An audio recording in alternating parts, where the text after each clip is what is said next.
Hello, welcome to Phantom Homicide. Today we're embarking on a deep dive, a really deep one actually, into an event that, well, it just stunned the world back in 1997. That's right. We're talking about the Heaven's Gate mass suicide. Exactly, and it's so much more than just, a shocking headline from the past. It forces you to look at faith, at belief, at where free will ends and something darker begins. It really does. It pushes right up against what we understand about charisma, vulnerability, and group dynamics. For anyone who remembers it, those images were just unforgettable. Unforgettable and deeply unsettling. And the core question remains, doesn't it? How did 39 seemingly rational adults get to that point, that final collective act? It's profoundly disturbing to unpack. Okay, so let's start with the scene itself. Yeah. Because the where is almost as jarring as the what. We're not talking about some dusty, isolated compound out in the middle of nowhere. No, not at all. That's crucial. The discovery happened on March 26, 1997, inside this, really opulent suburban mansion. Right, in Rancho Santa Fe, near San Diego, super exclusive area. Exactly. High-end neighborhood. It's the complete opposite of the mental image most people probably have of, a cult headquarters. And that contrast, this kind of mundane, wealthy setting versus the absolute horror inside it, just amplified the shock, didn't it? Immensely. Made it even more jarring for the public, for law enforcement, for everyone. And the scale of it. 39 people. 39 bodies found. It was, and still is, the largest mass suicide to ever occur on U.S. soil. 21 women, 18 men, a real mix of ages, too. But it wasn't just the number. It was the details, the ritualistic nature of it all.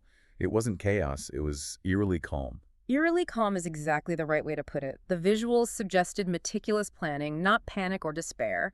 The bodies were found lying peacefully, almost neatly arranged. Covered in purple shrouds. Yes, purple shrouds. Purple, a color loaded with symbolism, royalty, maybe spirituality, transformation in their context. And they're all wearing the same thing. Matching dark clothes, like a uniform. Which reinforces that idea of a group, a unit. But the detail that everyone remembers, the one that just felt so bizarre. The sneakers. The brand new Nike sneakers. Specifically, the Decades model. On everyone's feet. That detail always gets me. It's just such a specific, almost consumerist touch. Yeah. A modern brand name right in the middle of this extreme, you could almost say ancient, act of leaving the world behind. It's a potent symbol, isn't it? This collision of the mundane and the cosmic. It says so much about their specific worldview. How so? What do you think it signifies? Well, they saw themselves as ascending, moving beyond the human level. But they used these symbols of modern life, the uniform, the specific brand of shoe, to mark their departure. They were the away team, right? Dressed for a journey, almost a sci-fi mission. But they were kitted out. Exactly. And crucially, the scene itself showed no signs of violence, no blood, no evidence of struggle, nothing like that. Just planned voluntary departure, right down to the plastic bags and rubber bands used at the very end. The planning was just... Yes. Incredibly so. And the impact wasn't just local. This was pre-viral internet, pre-social media dominating everything. Yeah. But the story exploded globally almost instantly. It really did. A big part of that was the videos. The leader, Marshall Applewhite, or Dew as the group called him, he'd recorded these farewell messages, explaining their philosophy. Those videos were incredibly unsettling. His eyes. Yeah, that wide-eyed, unblinking stare. They were grainy, kind of lo-fi, but they aired everywhere, on news channels across the globe. The speed that happened was pretty unusual for the time. It cemented the story immediately and forced everyone to confront the group's central, terrifying claim. Which brings us to the why. Right. Why this incredibly precise ritual? Why did 39 people choose this specific path together? Well, in their minds, they weren't choosing death. That's fundamental. Their belief system, this complex mix of ideas, told them that what the world called suicide was actually necessary. Necessary for what? To allow their souls, their consciousness, to leave what they called the container, the physical body. Just a vessel. Exactly. A temporary vessel to be shed. And once they shed it, their souls would be free to board an alien spacecraft, their transport to the next level. And this spacecraft was where? They believed it was traveling behind, or maybe hidden within the coma of, the Hale-Bopp comet, which was making its bright pass near Earth right at that time. Wow. Okay. So that right there is the core paradox, isn't it? The thing that fuels all the debate. Absolutely. You have the largest mass suicide in the U.S., planned with incredible detail, which suggests agency, free choice. But then you look at the uniformity. the sheer strangeness of the belief system, the number of people involved. And you have to ask, was this really 39 independent choices? Or was it the tragic endpoint of what some experts call, a really sophisticated, ruthless program of psychological coercion, mind control, basically? Free will versus control. That's the mystery we need to dig into. And to really get at that, you have to go back to the beginning, the early 1970s, because the whole thing starts with two people. The founders, Marshall Applewhite and Bonnie Nettles. Do and T, as they became known within the group, their dynamic is the bedrock of Heaven's Gate. Applewhite's background seems almost normal before all this. A music professor, divorced dad, involved in opera. Yeah, quite cultured by all accounts, held respectable positions, but then around 1972, something shifted dramatically for him. He had some kind of experience. A near-death experience, apparently, or at least that's how he interpreted it. He claimed it revealed a higher purpose for him, and shortly after that, he meets Bonnie Nettles. And she had her own interests in the, let's say, unconventional. Definitely. She was a nurse, but deeply involved in things like theosophy, channeling, occult ideas.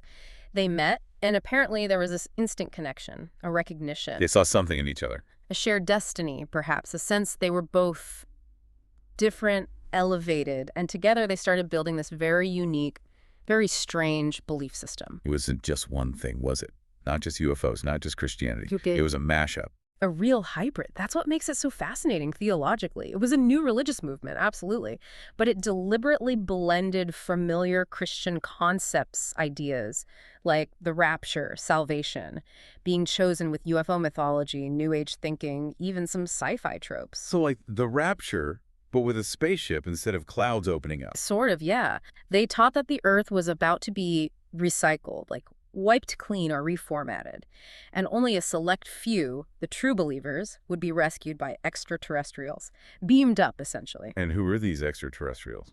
They called them representatives from the level above human, or sometimes the older member, essentially advanced beings who had transcended human limitations. And crucially, T and Do positioned themselves as the only connection to these beings. They were the prophets, the gatekeepers. Exactly. They taught that the real God was an extraterrestrial intelligence, and they, T and Do, were the two witnesses spoken of in the book of Revelation. Wow, using biblical prophecy like that. It was incredibly clever, in a way.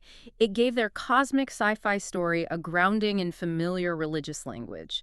They even used two witnesses as like a key word for people searching for answers. It allowed followers to feel they were part of something ancient and prophesied, but also futuristic and, technologically advanced. Who was buying into this message back in the 70s? Who were they reaching? Primarily people who felt disconnected, disillusioned with mainstream society, maybe turned off by traditional churches or synagogues, people looking for something more. Spiritual seekers. Yes, but specifically, as scholar Benjamin Zeller points out, people who possess what he calls temporal authority and willingness to exercise religious agency. Okay, what does religious agency mean there? It sounds like they wanted control. It means they weren't just passively waiting for answers. They were actively looking for a system they could commit to, a path they could choose that would give their lives ultimate meaning. They wanted to make a decisive move. They wanted to be special. Precisely. Yeah. And the early doctrine absolutely catered to that. A core message was, you, the members, are special. You're a weight, unlike the masses of, quote, vegetative humanity around you. That initial focus on individual specialness, on being chosen, was a really powerful hook. And back then, the promise wasn't about dying, right? It was about physical transformation. Absolutely critical point. Zeller's research shows the original teaching, the 70s version, was about a physical ascension. A literal UFO is supposed to descend, pick up the true believers in their living bodies, and transform them. So no suicide involved at that stage? None at all. It was framed as a kind of technological reenactment of the rapture. You'd shed your human limitations, maybe get a new upgraded body, and board the ship alive. That promise of physical transformation, escaping death and decay, was a huge part of the early appeal. #3, crisis, adaptation, and intensifying control, 1985, 1996. Okay, so they built this system, this promise of a physical escape. Yeah. But then reality hits. Biology doesn't care about theology. What happens in 1985? 1985 is the pivot point, the major crisis. Bonnie Nettles Ty gets sick. With cancer, right? Liver cancer. And she dies. Which is, that's a massive problem for their core belief. If she's one of the two witnesses destined to physically ascend, how does she just die? Where? of a very human illness. It's a catastrophic theological contradiction. Her body didn't rescind, it failed. By all rights, that should have been the end of Heaven's Gate. The prophecy demonstrably failed. But it wasn't the end. No. And this is where you see Applewhite do make this incredibly significant, really quite cunning adaptation to survive. He had to change the narrative to keep the group and his own authority intact. How do you spin the death of your co-prophet? He had to fundamentally rewrite their doctrine of salvation, their soteriology. Yeah. He did it by dramatically heightening the distinction between the body and the soul. Okay, break that down. What does that mean practically? Before 1985, the body was the key, the thing to be transformed and taken up. After Ty's death, Dews started teaching that the body wasn't the point at all. It was just a flawed, temporary container, a vehicle. Like a spacesuit you discard. Exactly. A decaying shell holding the true essence, the soul or consciousness. So Tina's death wasn't a failure of the prophecy. It was just her container breaking down prematurely. Her soul had left, ready for the ship. Wow. So death itself gets rebranded. Completely. It wasn't death. It was leaving the container, graduating, shedding the vehicle. This shift made the shedding of the body not just acceptable, but potentially necessary for the soul to make the transition. That's quite the theological backflip. He took the biggest possible failure and turned it into the justification for what eventually happened 12 years later. It laid the groundwork perfectly. But that period after T died, from 85 up to the mid-90s, it wasn't easy for the group. They saw a real decline. Membership dropped. Significantly. They reportedly had around 200 members at their peak in the 70s, by 1980, maybe 80. And by the time of the final exit, they were down to about 40 core members. So as the group got smaller, did the demands on those who remained get tougher? Much tougher. This is when you see the shift towards what sociologists call totalism really intensify. The control became absolute. And the focus changed. From being individually special to being part of this tiny elect remnant. The emphasis shifted to the unique status of Heaven's Gates members as the few elect souls among a massive vegetative humanity. They weren't just seekers anymore. They were the only ones who held the key, the last chance for humanity embodied in their small crew. which must have created intense pressure not to leave. Oh, immense pressure. Dude taught that leaving the group at that point meant missing the boat. Literally, you'd be left behind when the Earth got recycled. So leaving wasn't just quitting a group, it was choosing damnation. Pretty much.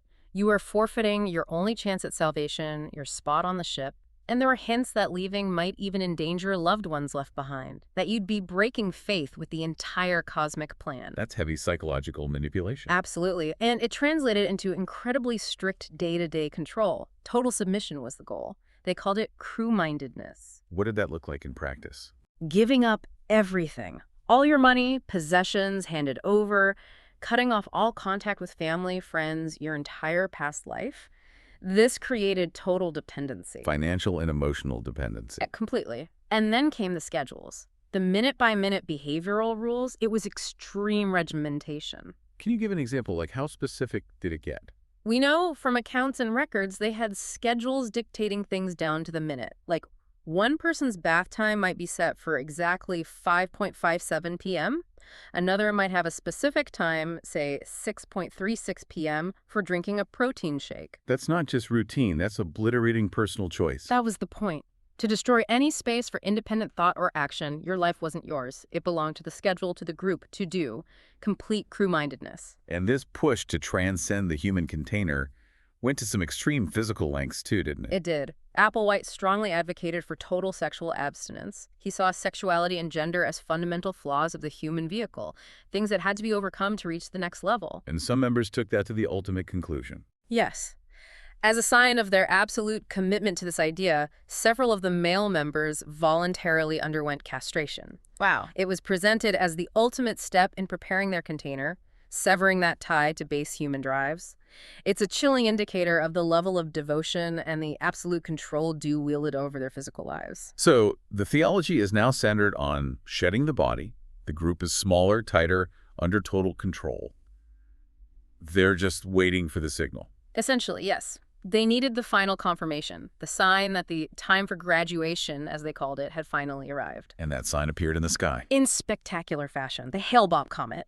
Discovered in 1995, it became incredibly bright and visible, making a close pass by Earth in March 1997. For most people, just an amazing astronomical event. For Heaven's Gate, It was everything. It was the marker. Applewhite seized on it immediately. There was a controversial, grainy photo circulating at the time, which some people claimed showed a mysterious object following the comet. a companion object. Right. And Doe declared that object was the spacecraft. The mothership, hiding in Hale-Bopp's wake, coming to pick them up. This was it, after 22 years of waiting. Their website announced it clearly. The comet's arrival was the signal from the level above human. Their time on Earth, their classroom, was over. It was time for graduation, time to leave the human evolutionary level and go to their world in the literal heavens. The urgency must have ramped up incredibly. How did they get the word out in those final weeks? They were surprisingly tech-savvy for the time. They used their website, which was quite sophisticated, and they put out videos. Those final videos again. Yes, with titles that were basically ultimatums to the world. Things like Last Chance to Evacuate Earth Before It's Recycled, and Planet Earth About to Be Recycled, Your Only Chance to Survive, Leave with Us. So they weren't just quietly preparing. They were making a final public appeal, like, get on board now or miss out forever. It seems that way. A final warning, a final invitation, however bizarre it sounds, the door was closing. And this brings us back to that really tricky point. They called it leaving, but the world called it suicide. Yet their own writings argued against suicide. How did they square that circle? Through some very careful, very specific reframing of the word itself. Their website actually had a statement condemning what they defined as true suicide. Which was? Turning your back on the next level when it's offered. Refusing the chance to evolve, to ascend. That, in their logic, was the real suicide, choosing to stay with the dying Earth, the flawed container.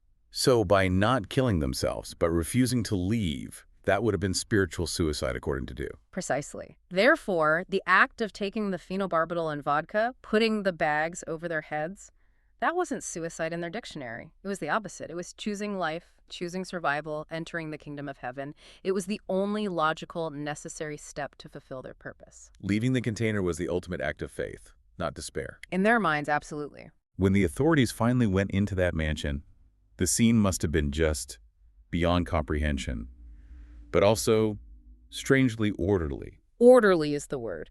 The efficiency, the lack of chaos, it spoke volumes about the planning and the collective mindset. This wasn't a panic, it was a procedure. And the method itself was carefully chosen. Very carefully. A lethal dose of phenobarbital, a strong barbiturate mixed with alcohol, specifically vodka, to potentiate it. And they mixed it with food? Often, yes. Pudding or applesauce, likely to make it easier to swallow, maybe mask the taste. A very practical, almost mundane detail in the midst of it all. But the drugs weren't the only step. They had a backup. They ensured finality. After taking the mixture, they placed plastic bags over their heads, securing them with rubber bands. Suffocation. This guaranteed the process was swift and irreversible. And they left instructions. They did. Notes were found explaining the process. They even carried it out in waves over about 3 days. One group would go, then others would clean up, place the shrouds, arrange the bodies before taking their own turn. That level of coordination is just chilling. It really is. It points away from coercion in the final moments, at least physical coercion. And that's key for the free will debate, isn't it? The evidence of voluntariness. Absolutely. No signs of struggle, no defensive wounds, nothing like that. And those farewell videos, the members seemed calm, focused, even optimistic or excited about graduating. They saw it as a journey they were finally undertaking. A journey reflected in their uniform. The uniform cemented that visual. The matching dark clothes, the identical haircuts, those Nike sneakers. It created this image of a unified team. And the patches. The shoulder patches, yeah. Colorful, almost like something from a sci-fi show reading Heaven's Gate Away Team. Away team. Like Star Trek sending down a landing party. The language itself borrows from that pop culture framework. It reinforced their identity as a crew on a mission, distinct from ordinary humanity. And the final detail. The travel bags. Each body had a small bag packed and placed beside them on the floor, as if they were literally packed and ready for immediate departure the moment their souls left the container, waiting for pickup. Okay, so the scene is set, the method is clear. But the discovery just blew open this huge debate. Academia, psychology, the public. Everyone was trying to understand the why. And it's a debate that honestly still hasn't been fully resolved. It cuts right to the heart of how we understand belief, influence, and responsibility. It really shapes our emotional reaction to, do we see them as victims or as people who made a conscious, albeit tragic, choice? So the core question boils down to, was this free will in action the ultimate exercise of philosophical agency, or was it the end result of intense psychological coercion, brainwashing, essentially? That's the dichotomy. Let's take the coercion argument first. Thought reform. Who championed this view? Key figures here were psychiatrists and psychologists like Dr. Louis J. West from UCLA, and especially Margaret Thaler Singer, a clinical psychologist who spent her career studying cults and influence techniques. And their basic argument was That the Heaven's Gate members weren't acting freely. They were victims. Victims of undue influence. Victims of a sophisticated system of thought reform designed specifically to break down their individual identities. to replace individuality with Crew-mindedness, Yeah. to make them extensions of Applewhite's will. They argued the whole structure of the group, the isolation, the rules, the doctrines, was engineered for psychological control. Singer famously outlined, I think, 6 methods of thought reform, a kind of playbook for how totalist groups operate. It's worth running through those to see how they might apply here. Definitely. It provides a framework for understanding that alleged control. The first method is crucial. Keep members unaware of the group's full agenda and control all information. How did Heaven's Gate do that? Any examples? Well, their own internal rules penalize things like second-guessing my teachers or Yeah. trusting my own judgment. Information, especially the more esoteric stuff, was given out incrementally on a strict need-to-know basis. So you never get the full picture to critique. Exactly. Doubt is discouraged, questioning is an offense. The leaders hold all the keys to the truth. Okay, method 2. Control the person's time and physical environment. And we saw that clearly with the minute-by-minute scheduling, the 5.57 bath time. It leaves no mental space for reflection, for dissent. Your reality is dictated externally, destroying internal autonomy. Method 3. Create a sense of powerlessness, fear, and dependency. We touched on this. Giving up all money creates instant financial dependence. But the fear ran deeper, the fear of missing the spaceship, of Earth being recycled, potentially even threats, explicit or implied, about harm coming to loved ones if you left. You become dependent on the group for literal survival, cosmic survival. It's like Stockholm Syndrome on a cosmic scale. Okay, 4. Suppress old behaviors and attitudes. Severing all ties. Family, friends, jobs, hometowns erased. Adopting new names. You systematically dismantle the person's past identity, leaving a vacuum. And method 5 fills that vacuum. Instill new behaviors and attitudes. This is the uniform, the haircuts, the shared jargon, container, next level, the constant study sessions focused only on their unique doctrines. You build the new crew member identity from the ground up. And the final method seals it off. Put forth a closed system of logic and an authoritarian structure. The system is self-protecting. There are no external checks. Everything confirms the leader's authority and the group's truth. Any contradiction is explained away within the system itself. Remember that idea that members' primitive human computer brains couldn't handle the full truth yet? That perfectly insulates the leadership from questioning. And people outside notice the effects, like that neighbor. Yeah, Anthony Dimopoulos described them as slow-talking, deliberate, almost robotic. He mentioned one member, John Craig, wasn't even allowed to be alone on the phone. It suggests a very visible level of control, functioning like a single unit. That paints a pretty compelling picture for the coercion side. It does. It's a strong case, but it's not the only perspective. Right. There's the counter-argument. Philosophical agency. Yeah. That these were thinking adults making a deliberate choice, however disturbing we find it. Exactly. Scholars like Richard Hecht in religious studies and Robert Balch, a sociologist who actually studied the group from its very early days, they push back against the simple brainwashing label. What's their main objection? Part of it is definitional. They argue cult is often just a pejorative for a religion we don't understand or like. But more fundamentally, they focus on the meaning the members found in the group. They argue followers weren't just passive victims. They actively bought into the narrative because it offered something profound: certainty, purpose, the idea that the cosmos is not empty. And Balch's early research suggested their recruitment wasn't high pressure. He described it as low-key, emphasizing free choice. The message wasn't you must join, but rather you have to want this more than anything else in your life. If you had doubts, you were told to work through them or leave. Putting the responsibility on the individual seeker. Right. which suggests volition, an active choice to commit. And people did leave, right? It wasn't inescapable. That's a key point for the agency argument. Former member Rio DeAngelo explicitly stated anyone was free to leave at any time. If it was truly inescapable thought reform, how did people manage to walk away? Hecht also had a philosophical objection to the coercion model, didn't he? Something about responsibility. Yes, he argued that labeling them purely as brainwashed victims effectively frees us of responsibility for our actions. It strips them of the agency they clearly felt they possessed, especially in that final, meticulously planned act. It dismisses their lived experience and their choices, however tragic the outcome. So we, the observers, struggle with whether to pity them as victims or what. Respect their agency, even if we abhor the choice. That's the tension.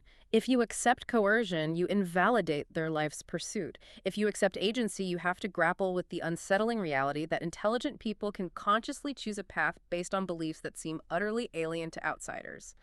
The debate becomes less about the mechanics of control and more about our willingness to acknowledge their internal perspective. Maybe the truth lies somewhere in between, acknowledging both the control and the desire. That's where theories like Stanton Peele's psychological salve come in. He suggests thinking about it almost like an addiction. Yes, the group was destructive, but the structure, the rules, the certainty, it offered this immense psychological comfort, this predictability that some people crave desperately. They were willing to trade freedom for certainty. Potentially, a trade that seemed worth it to them. Which leads to that absolutely chilling quote from the former member, Justin Cook. His wife died there. He said, "We wanted our brains washed. There's a lot of joy in it." That quote is staggering. It implies not just passive submission, but an active desire for the loss of self, because the certainty it brought felt like joy, like relief. Like the control wasn't just imposed, it was welcomed. A kind of mutual agreement. Do offered a path, absolute answers. They offered total commitment, their lives, their identities, a terrifying kind of contract. Hashtag tag Dufford. Heaven's Gate in the broader context of religious violence. Now, Heaven's Gate didn't happen in isolation. The 90s were a rough decade for incidents involving what academics call new religious movements, or NRMs. Yeah, there was a string of really shocking events, often grouped together in the public mind. Scholars sometimes call them dramatic denouements. We're talking about events like The Solar Temple suicides and killings in Switzerland and Quebec in '94, the fiery end to the Branch Davidian standoff in Waco, Texas in '93, and Aum Shinrikyo's sarin gas attack on the Tokyo subway in '95.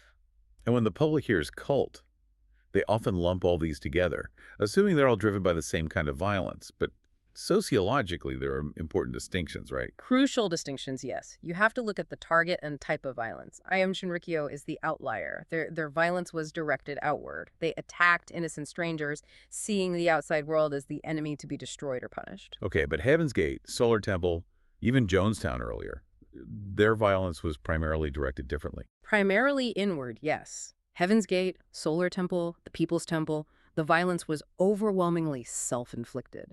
Even with the Branch Davidians, while there was a massive external force involved, the group's actions and ideology arguably aggravated the situation toward a confrontational, martyrdom-like end. The focus of the violence was largely internal to the group or self-precipitated. And there's a sociological term for that kind of self-inflicted group death. It aligns somewhat with Emil Durkheim's classic concept of altruistic suicide. This is where the individual identity is so completely merged with the group that dying for the group, for its ideals, seems not just logical but necessary, even honorable. Martyrdom, essentially, in their view. From their internal perspective, yes, they aren't dying out of despair, but to fulfill a higher collective purpose. But seeing these extreme cases, Heaven's Gate, Jonestown, Waco, it's easy for people to conclude that all NRMs, all cults, are ticking time bombs. And that's the perception that scholars really try to counter. These high-profile, tragic events are statistically very, very rare. They get immense media coverage, understandably, but they absolutely do not represent the vast majority of new or alternative religious groups. So thousands of these groups exist peacefully. Thousands exist globally without any violence whatsoever, and sociologists often point out that if you compare the total number of deaths linked to these few extreme NRMs over decades, it pales in comparison to the violence committed historically in the name of established mainstream world religions, wars, persecutions, inquisitions, and so on. So the cults are a uniquely violent idea is a misconception fueled by these rare dramatic cases. Largely, yes. These denouements are often the result of very specific circumstances, like a failed prophecy creating intense internal pressure or escalating conflict with outside authorities. Heaven's Gate remains particularly fascinating because its end seems so internally driven, so meticulously planned according to their own timeline and theology, which brings us right back to that difficult question of agency versus control. Hashtag tag Nate outro and final sign off. It's been over 25 years, but the shadow of Heaven's Gate still looms large, doesn't it? It definitely shifted public perception, intensified scrutiny, and, let's be honest, fear surrounding groups seen as different or cult-like. Absolutely. It left this enduring, unsettling legacy, partly because the belief system itself was such a bizarre, unique synthesis. You had elements that felt like fundamentalist Christianity, mixed with New Age self-help ideas, layered over with this literal belief in UFOs and space travel. A cosmic cocktail that somehow led 39 people to meticulously plan their own deaths. And execute that plan flawlessly. That combination, the strangeness of the belief, the chilling precision of the act, it just continues to challenge our assumptions about rationality, about how far people will go for certainty, about the power of belief. Whether you see them as tragic victims of manipulation or as individuals exercising a final, radical act of faith, the image they left behind is unforgettable. The purple shrouds, the Nikes, the packed bags. It forces you to ask uncomfortable questions. What does it mean when following your deepest convictions, your most logical conclusions within a specific worldview, leads you to define death as the only way to truly survive? A chilling thought to end on. What happens when leaving becomes the only way forward? Okay, so we hope you liked our today's discussion. For more such discussions, subscribe to our channel, Phantom Homicide.